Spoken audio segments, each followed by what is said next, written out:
محترم سامعین، السلام علیکم۔ کریلے کی کڑواہٹ کو کیسے ختم کیا جائے؟ 5 کارآمد ٹپس۔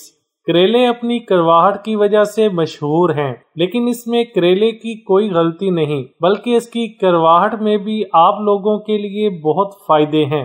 یہ شوگر، موٹاپے، دل کے عارضے، جلد کی تازگی وغیرہ کے لیے بڑا مفید ہے۔ اکثر گھروں میں خواتین کریلے پکا تو لیتی ہیں، لیکن ان کی کڑواہٹ کی وجہ سے گھر والے اور خصوصاً بچے ان کی محنت سے پکائی گئی ہانڈی کو کھانے میں 100 نقص نکال دیتے ہیں۔ اس لیے آج خانہ داری میں آپ سیکھیں کہ کیسے آپ اتنے فائدہ مند کریلوں کی کڑواہٹ دور کر کے انہیں اپنے گھر والوں کے لیے ذائقہ دار طریقے سے پکا سکتی ہیں۔ نمبر 1، سب سے پہلے کریلوں کو اچھی طرح دھو لیں۔ ان کے اوپر جو کھردری سی سطح ہے اس کو چھری کی مدد سے کاٹ کر یا چھیل کر ہٹا لیں۔ ہرے کریلوں میں موجود تمام بیجوں کو نکال باہر کریں اور اب ان کو ایک بڑے پیالے یا ٹوکری میں رکھیں اور ان پر اچھی طرح نمک لگا کر 20 منٹ چھوڑ دیں۔